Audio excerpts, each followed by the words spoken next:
बिस्मिल्लाहिर्रहमानिर्रहीम। अस्सलाम वालेकुम। प्रोग्राम न्यूज़ वन स्पेशल में मैं हूं जवाद कमाल। के इलेक्ट्रिक से मुतालिक फैसला ना हो सका। आज वफाकी काबीना में भी के इलेक्ट्रिक के मामले पर बात हुई, मगर कोई हतमी नतीजा ना निकल सका, कोई हतमी फैसला ना हो सका। वज़ीर आज़म पाकिस्तान इमरान खान ने काबीना इजलास में इस मामले को हल करने की हिदायत की और जुमेरात को फिर इजलास तलब किया गया है। जुमेरात को इस मामले पर फिर बात होगी। आज MQM की इत्तेहादी जमात, हुकूमत की इत्तेहादी जमात MQM पाकिस्तान की जानिब से भी पार्लियामेंट हाउस के बाहर धरना दिया गया के इलेक्ट्रिक की नाअहली को लेकर, के इलेक्ट्रिक के मामलात को लेकर, और उस धरने में दीगर सियासी जमातों ने भी उनका साथ दिया। हुकूमत के भी कुछ वज़रा वहाँ पर पहुँचे, अपनी इत्तेहादी को राम किया वहाँ पर, और असद उमर साहब ने इस मामले पर बड़े अच्छे तरीके से मामले को हैंडल किया और MQM पाकिस्तान को बताया कि हम इस मामले पर बात कर रहे हैं, किसी सूरत जो कराची में बिजली है इसे मज़ीद महंगी नहीं होने देंगे, इसकी मुखालिफत कर रहे हैं और इस मामले को मंतकी अंजाम तक पहुँचाएंगे। थोड़ा सा इसका मैं आपको बैकग्राउंड बता दूँ। जुलाई का महीना ये चल रहा है। पिछले साल भी अगर आपको याद हो, बारिशें हुई थी। जब बारिशें बहुत ज़्यादा हुई, कराची अंधेरों में डूबा, पत्थरों के दौर में गया और यहाँ पर अमवात हुई। फिर नेपरा की जानिब से पिछले साल जुलाई में भी एक रिपोर्ट तैयार की गई, तहकीकात हुई और नेपरा के जो नुमाइंदे थे वो घर घर जाकर, जो लोग कराची में जाम भाग हुए थे उनके घर घर जाकर तहकीकात की। और उस तहकीकात के बाद 18 लोग, तकरीबन 32 लोग थे, जिनमें से 18 जो अफराद थे जो जाम भाग हुए थे करंट लगने की वजह से, उनमें बराह रास्त के इलेक्ट्रिक को नेपरा की उस रिपोर्ट में जिम्मेदार ठहराया गया। अब एक बार फिर जुलाई आया। अभी तो बारिशों का बहुत ज़्यादा आगाज़ भी नहीं हुआ, लेकिन 2-3 रोज़ जो बारिशें हुई उन बारिशों में अमवात हुई। एक बार फिर से नेपरा की जानिब से इसकी मजम्मत की गई। नेपरा के चेयरमैन कराची आए, तहकीकात हो रही हैं और एक बार फिर के इलेक्ट्रिक को जिम्मेदार ठहराया गया। सवाल ये है कि क्या रिपोर्टें बन जाने से, जिम्मेदार ठहराए जाने से मामला हल हो जाएगा? यकीन दहानियाँ कराची के लोगों को एक बार फिर से करवा दी गई हैं कि बिजली का मसला, के इलेक्ट्रिक का मसला हल हो जाएगा। अब उन्हें कुछ ख्वाब दिखाए जा रहे हैं कि शंघाई पावर इलेक्ट्रिक को शायद के इलेक्ट्रिक के मामला दिए जाएं या वफाक खुद इसको टेक ओवर कर ले। मसला हल होगा या खुदा न खास्ता अगले साल जुलाई में हम फिर इसी तरीके से अपने गले खुश कर रहे होंगे बैठे हुए। इसके अलावा प्रोग्राम में हम बात करेंगे आज असेंबली के फ्लोर पर फैसल वावडा साहब, जिनका ताल्लुक कराची से ही है, उन्होंने अपोजिशन को चैलेंज किया है। उन्होंने क्या चैलेंज किया, पहले ये आप सुनिए, फिर मैं आपसे बात करूँ। पीपल्स पार्टी की गवर्नमेंट पैसा कितनी देगी? गवर्नमेंट ऑफ पाकिस्तान देगी। क्यों देगी? दोस्त हमारा नवाज आपरे, उनके बयानी में बार बार कहा जा रहा है कि ये चीज हुकूमत ने तबाही मचा दी, महंगाई कर दी, इनकॉम्पिटेंट है, नालायक है, निकम्मे है। सुन लिया हमने। ये मैं चैलेंज दे रहा हूँ, चैलेंज कबूल करें, दोनों को आमने सामने बिठाएं, वो बताएंगे कि हमारी चीजें ठीक है, हमने मुल्क को तबाही से निकाला है या आपने मुल्क को तबाही में धकेला था। पाकिस्तानी कौम खुद आगे डिसाइड कर लेगी। ऐवान में फैसल वावडा ने पूरी अपोजिशन को चैलेंज दे दिया है। मनाजरे का चैलेंज है। ब्रेक पर जाएंगे, ब्रेक के बाद इस पर बात करेंगे कि क्या अपोजिशन फैसल वावडा के इस चैलेंज को कबूल करेगी, और ब्रेक के बाद ही मैं अपने मेहमानों का भी तारुफ करवाऊंगा।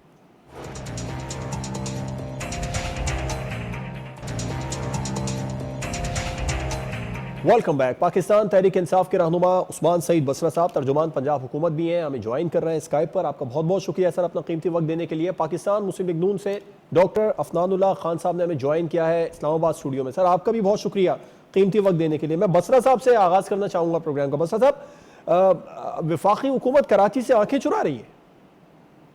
बिस्मिल्लाहिर्रहमानिर्रहीम। जवाद भाई आपका बहुत शुक्रिया।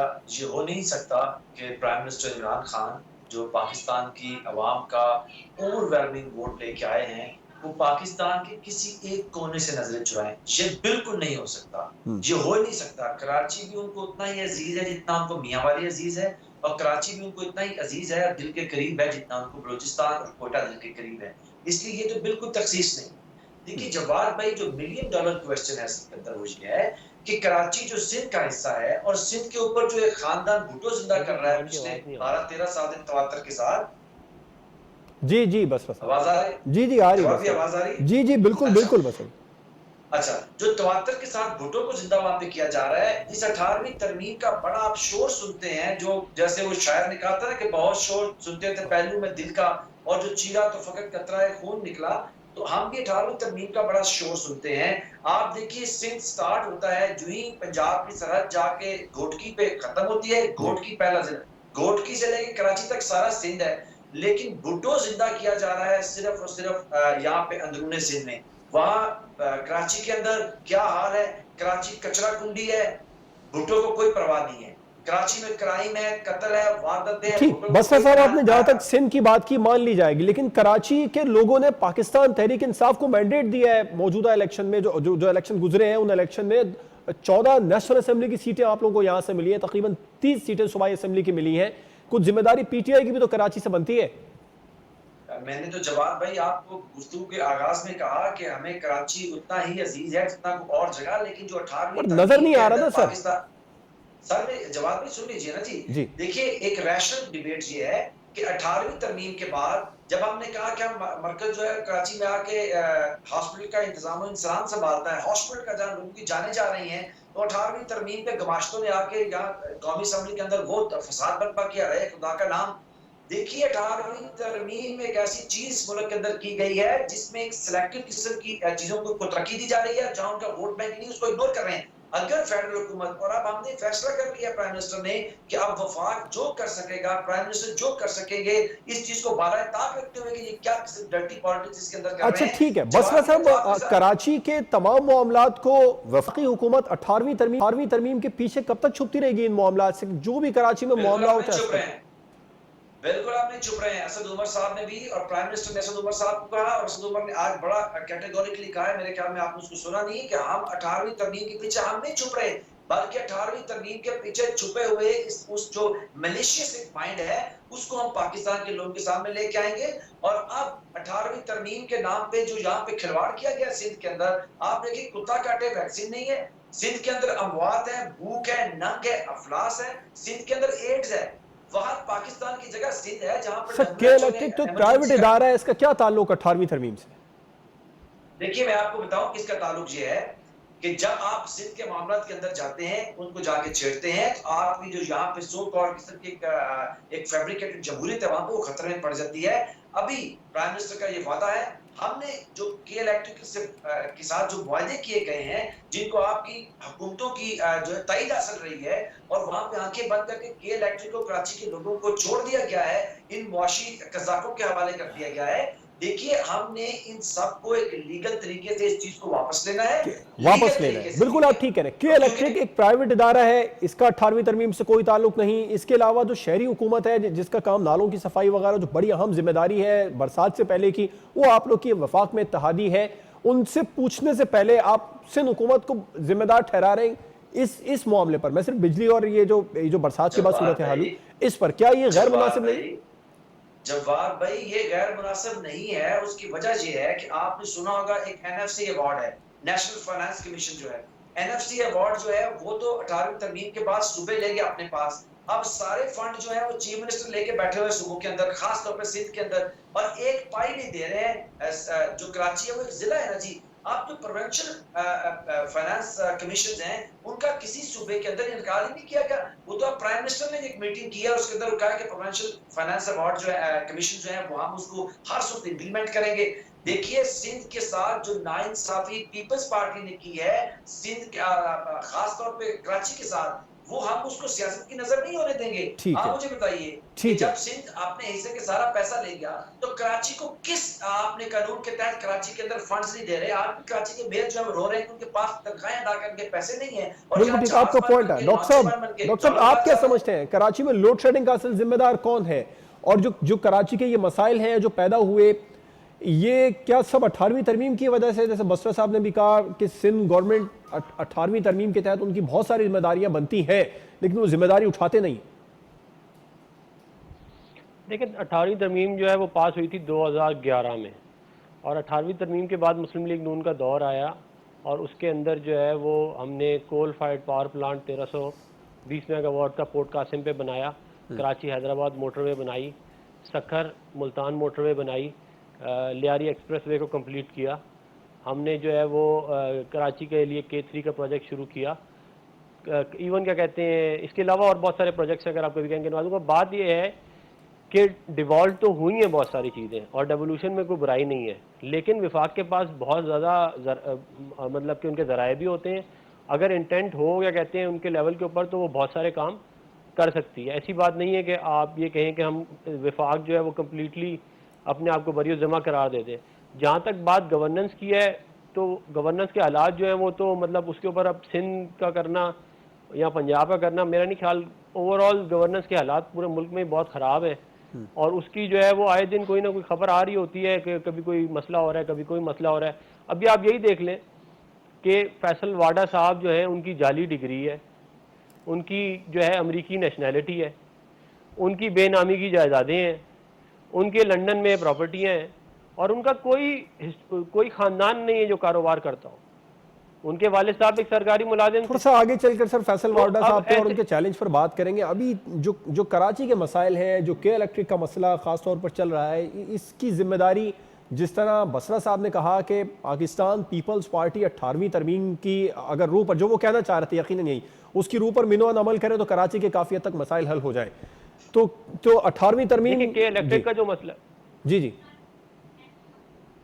जी डॉक्टर साहब, देखिए जो के इलेक्ट्रिक का मसला है वो इमरान खान साहब के बहुत अच्छे दोस्त हैं जो के इलेक्ट्रिक के ओनर हैं। अच्छा, पीटीआई के बहुत ही करीब हैं वो, और वो जो मतलब ये आज हुकूमती well अरकान known असेंबली बात है, फ्लोर कहते हैं, पर ये कहते अगर वो नजर आए कि पीपी ने जिस ग्रुप का आप इब्राज ग्रुप का नाम लेना चाह रहे हैं, वो पीपी ने नवाजा, दोस्त हमारे हैं, नवाज आप रहे हैं।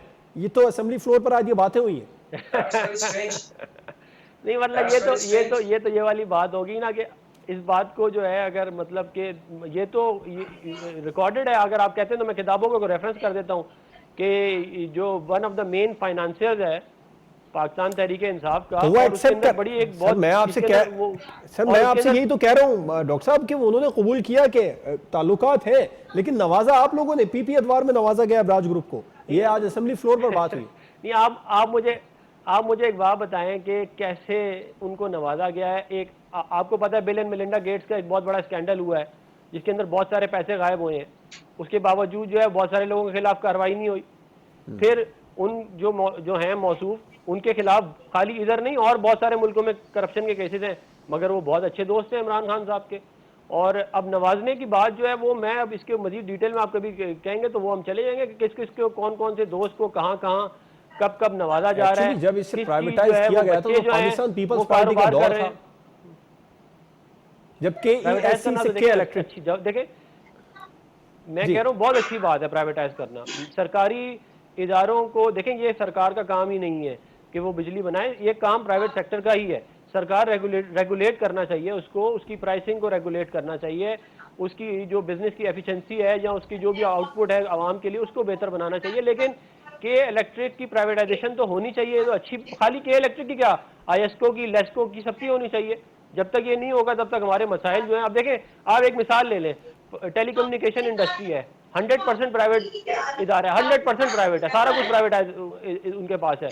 उनका आप मुकाबला कर रहे हैं इलेक्ट्रिक वालों के साथ, दोनों कमोडिटीज हैं, एक इलेक्ट्रिसिटी की है और एक जो है वो टेलीकम्युनिकेशन या इंटरनेट आप कह लें उसके लिए है, और जमीन आसमान का फर्क है।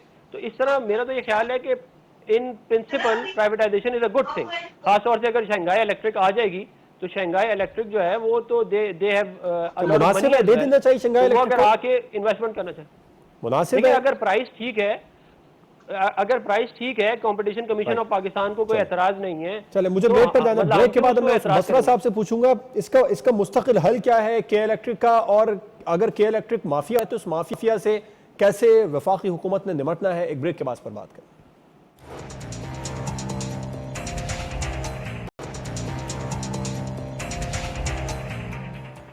Welcome back. उस्मान बसरा साहब, अगर के इलेक्ट्रिक माफिया है तो इस माफिया का हल कैसे निकालेंगे? इस माफिया को लगाम किसने डालनी है? वफाक में आप लोगों की हुकूमत है, कराची से एक बहुत बड़ा वोट बैंक है पाकिस्तान तहरीक इंसाफ का, और वाकई वफाकी हुकूमत कराची के मसाइल के लिए संजीदा है? जवाब भैया मैं चाहूंगा आपसे 1-2 मिनट की थोड़ा सा मेरी बात सुन लीजिए। जी। देखिए पाकिस्तान के अंदर किसी किस्म का भी माफिया हो जो 72 साल से पनपता रहा, पाकिस्तान के अंदर मौजूद उन माफियाज को, उन आकाश बेलों को, उन तफैलियों को एक ही शख्स लगाम डालेगा। मेरे अल्लाह की फजल से उसका नाम इमरान खान है, और उसने अमल से साबित कर दिया। पाकिस्तान के सियासी खानदानों को जो जोंक की तरह पाकिस्तान की अवाम के जिस्मों में चिमटे हुए थे, उनको पिछले इलेक्शन में शिकस्त फाश देना हो, उस माफिया को शिकस्त देनी हो।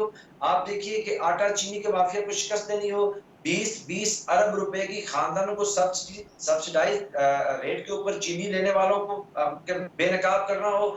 आप कोई एक चीज उठा के देख लें, सब माफियत के खिलाफ एक शख्स ही बरसरे जहाद है, बरसरे पेकार है, पाँच और इंशाअल्लाह रहेंगे। तकरीबन 5 अरब की सब्सिडी तो आप लोगों ने भी दे दी ना सर? हाँ जी, मैं तो वही कह रहा हूँ ना हुजूर, कि जब हमें पता चला कि यहाँ पे ऑर्थोडॉक्स प्रैक्टिस चल रही है, 20 अरब रुपए की हमसे पिछले वाले दे गए हैं, उससे पिछले वाले उससे भी ज्यादा की दे गए हैं, तो हमने कहा 3 अरब की जब सब्सिडी हमने दी तो हमें एहसास हुआ कि ये तो फ्रॉड है, ये तो पाकिस्तान के लोगों के हक पे डाका है, तो हमने रोका। हमें तो अप्रिशिएट कीजिए कि इमरान खान ने ये 72 साल की प्रैक्टिस दी जिससे ये जेबें भरते थे और पाकिस्तान के गरीबों का खून चूसते थे। ये सारा शुगर माफिया जो है, इसको तो इमरान खान साहब ने बेनकाब किया। कोई भी हो, सियासत का माफिया हो, कराची के अंदर 90 के अंदर बैठे हुए लंदन से कंट्रोल माफिया हो, सियासी खानदानों का माफिया हो, चीनी का माफिया हो, आरपीपीस का माफिया हो, टीटी वालों का माफिया हो, मुश्ताक चीनी का माफिया हो, ये अपना ओमनी ग्रुप का माफिया हो, इमरान खान के खिलाफ खड़े हैं और इंशाल्लाह डट के खड़े हैं। अब मैं थोड़ा, मेरे भाई ने जो बात किया तो माफिया को लगाम डलती भी तो नजर आए ना सर, वो नजर नहीं आ रही। आ रही है, देखिए अब आ रही है सर आपने कहा शुगर माफिया को लगाम डालेंगे, शुगर के प्राइस अब तक कंट्रोल में नहीं आए। आपने आज भी प्राइम मिनिस्टर साहब ने कहा कि जो आटे की जो कीमत है उसको कंट्रोल में लेके आया जाए। नान भाइयों ने खैबर पख्तूनख्वा में रोटी 15 रुपए की कर दी। जिस चीज के ऊपर आप लोग माफिया पे हाथ डालते हैं, माफिया और बेलगाम हो जाता है। देखिए जवाब भाई, ये तो है सोशल मीडिया की बातें, लेकिन जो प्रैक्टिकल बात जो पाकिस्तान की नेशनल टेलीविजन के ऊपर करने वाली है, जिसको पाकिस्तान के लोग सुन रहे हैं, वो ये है कि ये एक बड़ी वॉर है माफिया के खिलाफ। 72 साल से, 72 ईयर्स से सर सोशल मीडिया से हटकर बात कर लेते हैं। क्या चीनी की कीमतें कंट्रोल में आई? अगर नहीं आई तो प्राइम मिनिस्टर साहब ने आज हिदायत क्यों की वफाकी काबीना के इजलास में? जी भाई, मैं आपकी खिदमत में ये अर्ज कर रहा हूँ, अगर आप मुझे बोलने देंगे तो मैं अपना मेरा लॉजिक जरा बन जाएगा। मैं कह रहा हूँ कि 72 साल के अंदर जो माफियाज बने हैं, जिनको बनाया गया है, वो सियासत की छतरी के नीचे बने हैं, इक़्तिदार की छतरी के नीचे बने हैं। उन सारे माफियाज को आप एक ही रात में चुटकी बजाय खत्म नहीं कर सकते। उन्होंने खत्म होते हुए उनको तकलीफ होनी है, उनका यहाँ पे रोजगार लगे हुए हैं, उनकी दिहाड़ियां लगी हुई हैं, उनके बदले लगे हुए हैं, उनको तो घर बैठे अरबों रुपए आते हैं, तो ऐसे तो नहीं छोड़ेंगे ना। ये तो जान जोखों का काम है, उनके सामने खड़ा होना भी और उनसे पाकिस्तान के लोगों का हक वापस लेना भी जान जोखों का काम है।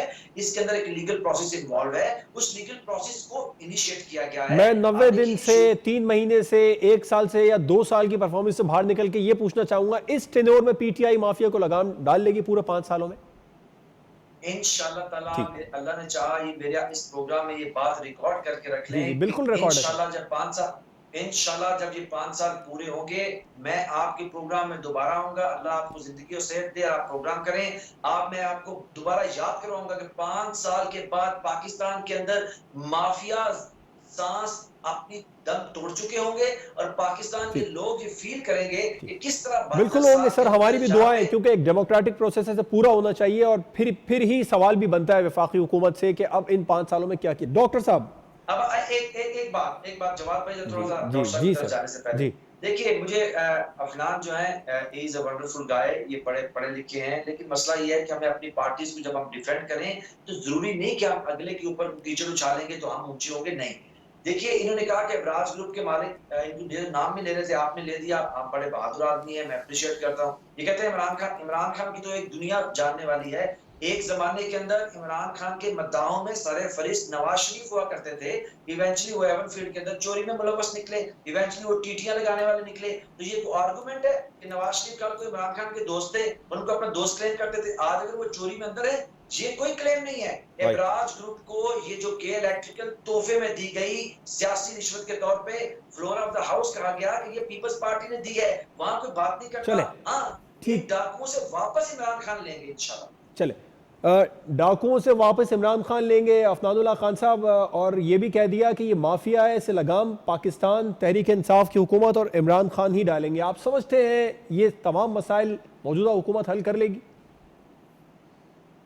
देखिए, अब बात बड़ी इन्होंने अच्छी की है। ये आज इन्होंने अच्छी बात कर दी कि तहरीक इंसाफ अबराज ग्रुप को चोर और करप्ट समझती है, और जो उनके मालिकान हैं उनको भी चोर और करप्ट समझती है। ये अच्छा किया इन्होंने, प्रोग्राम में कर दिया ताकि ये बात रिकॉर्ड पे आ जाए सबके लिए। एक बात।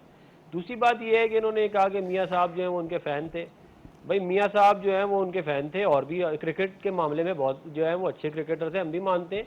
लेकिन शौकत खानम की ज़मीन और शौकत खानम बनाने के पैसे भी मियाँ साहब ने ही दिए थे इनको, जिसके ऊपर इन्होंने अपनी सारी सियासत बनाई। तो वो जब आपने एहसान किसी पे करें, वो आपने बात सुना होगा ना, एहसान करें तो उसके शर से बचे। तो वो मामला आपने क्या कहते हैं, ये एक उसकी प्रैक्टिकल मिसाल है। अब आ जाते हैं माफियाज के ऊपर। इन्होंने, मेरे भाई ने ये कहा कि जी तमाम पाकिस्तान के 73 साल या 74 साल के माफियाज के खिलाफ ये बरसरे पैकार है। अब आप मुझे बताएं, चीनी माफिया का हेड जहांगीर तरीन, MNA PTI, Khusro Bakhtiyar MNA PTI, वजीर PTI, चीनी माफिया का हेड, लैंड माफिया का head Aleem Khan PTI, MPA, senior वजीर जो है वो अपना पंजाब असेंबली। मतलब आप एक एक करके वज़रा के नाम उठाना शुरू कर दें। कोई लैंड माफिया है, कोई चीनी माफिया है, कोई स्मगलिंग माफिया है, कोई ड्रग स्मगलिंग माफिया, ये सारे जो इनके इर्द गिर्द मैं बता रहा हूँ। अच्छा, गवर्नमेंट ने कहा है सबके खिलाफ एक्शन होगा। एक चीज तो पॉजिटिव है, अगर कमीशन बनती है, ये रिपोर्ट सामने आती है, रिपोर्ट भी सामने आ जाती है, और जिन लोगों के नाम सामने आते हैं वो लोग भी साइड होते नजर आते हैं, चाहे वो अजमल वजीर साहब हो, चाहे वो ये जहांगीर तरीन साहब हो। और गवर्नमेंट ये बिल्कुल, इनके नुमाइंदे ये कहते नजर आते हैं तरीन साहब के खिलाफ भी अगर कार्रवाई का आगाज होगा, उसमें उनका नाम बराह रास्त सामने आया तो जरूर कार्रवाई होगी। देखिए, मैं तो ये कह रहा हूँ कि अच्छी बात है, लेकिन ये बात को मैं और सराहूंगा जब किसी दिन आप ये वाली बात मुझे कहेंगे कि जी हमने जहांगीर खान तरीन को पकड़ा, और बजाय उसको पकड़ा और उसको मुल्क में लेके आया, बजाय इसके कि उसको जो है वो जहाज में बिठा के बाहर भेज दिया। चीनी माफिया का जो सबसे बड़ा, देखें, बिटवीन खुसरो बख्तियार, सर वो जो शुगर कमीशन रिपोर्ट में और भी बहुत सारे लोगों के नाम है, फिर वो खाली जहांगीर तरीन साहब की खबर नहीं होगी। नहीं, मैं तो देखिए 88, मैं आपको बता देता हूँ, 88 में से 2 शुगर मिले जो हैं वो खरीफ खानदान की हैं, 86 बाकी लोगों की हैं, उनमें से एक बंद पड़ी है। आप बेशक, मैं कहता हूँ आप उसका हिसाब किताब बनाएं और बाकी सबको भी रगड़ दें, सब, मैं कोई उसको वो नहीं कर रहा, लेकिन आप ये देखें कि किसने क्या किया है। हमारे हुकूमत में 45 रुपए किलो चीनी थी, आज 90 रुपए किलो चीनी है। आप रोजाना एक ऐलान करते हैं कि हम चीनी कम कर देंगे, रोजाना एक ऐलान होता है, आज भी एक ऐलान हुआ। क्या चीनी कम होगी? आपने ऐलान किया कि के इलेक्ट्रिक जो है वो परसों से बिजली बहाल कर देगी, बिजली बहाल नहीं हुई। नहीं, आज ऐलान नहीं हुआ। आज वफाकी काबीना के इजलास में मुनासिब निर्खों पर दस्तयाबी की सूरत हाल का जायजा लिया गया। नहीं, मैं ये कह रहा हूँ कि परसों ये बात असद उमर साहब ने, और उनके साथ जो है PTI की सिंध की क़यादत भी साथ थी, कि उन्होंने कहा कि परसों जो है वो तमाम मामला सीधे हो जाएंगे, लोड शेडिंग नहीं होगी। और आपको पता है लोड शेडिंग हो रही है। तो मैं बुनियादी तौर पे, देखें, बात ये है, ये अच्छी बात है, इन प्रिंसिपल ये बात ठीक है। नहीं, उन्होंने कहा था गैर एलानिया लोड शेडिंग नहीं होगी। डॉक्टर साहब, असद उमर साहब ने कहा था गैर एलानिया लोड शेडिंग नहीं होगी, ये नहीं कहा था लोड शेडिंग बंद हो रही। आप मुझे अच्छा, गैर एलानिया लोड शेडिंग जो है वो जो है कराची में हो रही है कि नहीं हो रही, आप मुझे बता दें। सर, मैं तो उनके बयान को कोट कर रहा हूं, और अगर लोड शेडिंग हो रही है तो बसरा साहब से कितने सवाल हो गए, ये तो देखें ना। मैं ये कह रहा हूं, देखें, बुनियादी बात ये है कि बसरा साहब से अगर आप इजाजत दें तो मुख्तसर जवाब ले लूं। आपने तो पॉइंट उठाया, मुझे ब्रेक पर जाना है। बसरा साहब, डॉक्टर साहब कह रहे हैं वो दिन कब आएगा जब जहांगीर तरीन साहब के खिलाफ कार्रवाई होगी, उन्हें गिरफ्तार किया जाएगा। मैंने आपके सामने उनसे सवाल भी किया कि फिर सिर्फ जहांगीर तरीन साहब नहीं होंगे, और भी बहुत सारे लोग हैं। उन्होंने कबूल भी लिया कि 2 शुगर मिल जो है वो शरीफ खानदान की हैं उसमें से। इसमें जवाब भाई, मैं कोई कैटेगोरिकल बात करता हूँ। एक होते हैं नर्सरी राइम, छोटे बच्चे नहीं, ये छोटे बच्चे नर्सरी क्लास के अंदर पढ़ते हैं, वो जो बिल्कुल नर्सरी राइम्स हैं। अब मुस्लिम लीग नून ने आजकल नर्सरी राइम्स की उन्होंने व्हाट्सएप ग्रुप बनाया, उसके अंदर नर्सरी राइम्स लिख के ले आते हैं टेलीविजन के ऊपर। अब आप मुझे, Afnan is a doctor as well, इनको कानून का भी पता है, इनके वालिद साहब भी बड़े सीजन पॉलिटिशियन हैं। जहांगीर तरीन के ऊपर कौन सी क्रिमिनल प्रोसीडिंग हो रही है कि उनको पकड़ के वापस लेके आए? मुझे बताइए, जब होंगी तो वापस आएंगे। पाकिस्तान से भागे हुए मफरूरों और चोरों और डाकुओं के सरगना जो जहां से 6 हफ्ते की अदालत का बहाना बना के भाग गए हैं, उनके ऊपर क्रिमिनल प्रोसीडिंग है। उनके दोनों बच्चे जो पाकिस्तान से पैसा लूट के बाहर ले गए हैं, बाहर जाके बड़ी एम्पायर खड़ी कर दी है चोरों डाकुओं ने, उनके ऊपर क्रिमिनल प्रोसीडिंग है। आज कोर्ट ने ऑर्डर दे दिया है कि गवर्नमेंट कार्रवाई करे। शुगर कमी जो जिनके नाम सामने आए थे, तरीन साहब का नाम सामने आया था, कार्रवाई का आगाज कब से होगा सर? इसमें सुन लीजिए, हमने ही, हमारी हुकूमत ने ही उस जो कमीशन की रिपोर्ट को पब्लिक किया है, और कोई पॉलिटिकल प्रेशर नहीं लिया है। 90 दिन का टाइम है, ऐसी कार्रवाई का आगाज, 90 दिन का टाइम है। जी जी, सुन लीजिए ना जी, कार्रवाई का 90 दिन का टाइम है सीसीपी को, 90 दिन का टाइम है स्टेट बैंक ऑफ पाकिस्तान को, 90 दिन दिए हैं हमने एफबीआर को कि आप देखिए कि आपके दायरा इख्तियार में जो भी यहाँ पे इलीगल एक्टिविटी हुई है 90 दिन के अंदर रिपोर्ट करें ताकि क्रिमिनल प्रोसीडिंग का आगाज करें। राइट, लेकिन पाकिस्तान से ठीक है, आपका पॉइंट है, मुझे ब्रेक पर जाना है। डॉक्टर साहब 90 दिन में कार्रवाई होती नजर आ जाएगी, ये तो बिल्कुल बसरा साहब ने क्लियर कर दिया। उन्होंने ये भी कह दिया जो लोग बाहर गए हैं उनमें सिर्फ जहांगीर तरीन ही क्यों आपको नजर आ जाते हैं, आपकी अपनी क़यादत प्रोसीडिंग नहीं है। नहीं, आप जवाब भाई क्रिमिनल प्रोसीडिंग मैं नहीं ये कह जाने रहा के हूँ कि खिलाफ मुस्लिम नवाज शरीफ लीग के खिलाफ क्रिमिनल के प्रोसीडिंग बहुत है। सारे जी लोग जी सुन रहे हैं बसरा साहब। मेरी मैं ये कह रहा हूँ कि मुस्लिम लीग नून के तो बहुत सारे लीडर पाकिस्तान में भी हैं। हमारी लीडर मरियम नवाज साहिबा जो है वो पाकिस्तान में भी हैं। थोड़ा सा तरीन साहब वाला मामला अगर बाहर जाना ही बुरा है नहीं है उनके तो खिलाफ। फिर नहीं, देखिए क्रिमिनल प्रोसीडिंग क्यों नहीं है? अगर शुगर कमीशन के अंदर मेन बंदा कौन इन्वॉल्व है? अगर इस तरह करना है तो फिर तो आप छोड़ दें, फिर आप कहें कि सही है 90 रुपए किलो चीनी रहेगी, आवाम पैसे भरती रहे। आपकी हुकूमत के अंदर जिन लोगों ने इस बात की परमिशन दी है, क्या उस्मान बुज़दार ने ये सब्सिडी अलाउ नहीं की थी? अगर ये बात दुरुस्त है, इनकी मान लेते हैं तो फिर उस्मान बुज़दार को बंद कर दें। अगर ये वाली बात मुझे बता दें, मैं ऐसे तो नहीं हुआ ना, कैबिनेट में फैसला हुआ, पंजाब की कैबिनेट ने फैसला किया, उसके बाद ये सारा कुछ तो बसरा साहब कह तो रहे हैं जैसे उन्हें एहसास हुआ फौरी तौर पर उन्होंने रोक लिया। मुझे ब्रेक पर जाना है, ब्रेक के बाद आपका पॉइंट जरूर ले लूंगा डॉक्टर साहब। जी जी जी चले, मुझे ब्रेक पर जाना है, ब्रेक के बाद हम इस पे भी डॉक्टर साहब का मुख्तसर रिस्पॉन्ड लेंगे। और उसके अलावा फैसल वाडा साहब ने तो अपोजिशन को चैलेंज किया, ये चैलेंज कबूल करेगी?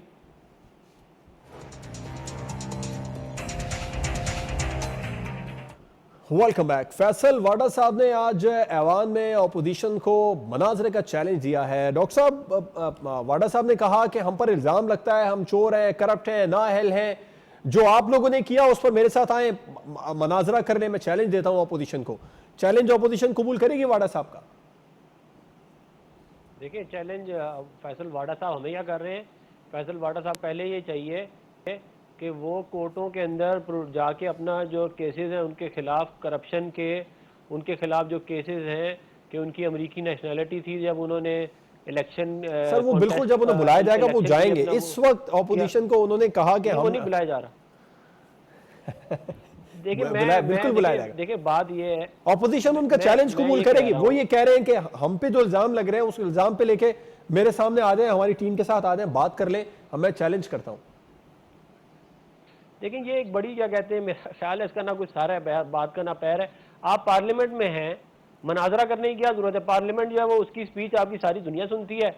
आप खड़े हो और आप बात बताएं, आपके जहन में क्या मनाजरा? यही हुआ ना, कहते हैं एक तो आप जवाब। पार्लियामेंट में तो अक्सर ऐसा होता है कि जब हुकूमत, स्पेशली हुकूमत जब सख्त बोलती है या मुराद सही साहब बोलते हैं, अपोजिशन वॉकआउट कर जाती है। वहां मनाजरा तो ऐसे नहीं हो सकता। मनाजरे का चैलेंज कबूल करेंगे आप? लेकिन नहीं, मैं फैसल वाडा साहब की कोई हैसियत नहीं है, मैं हम उनके बुला, वो अपनी डिग्री पहले जाके वजीर है सर, आप कह रहे हैं उनकी कोई हैसियत नहीं, नेशनलिटी सही करवाएं।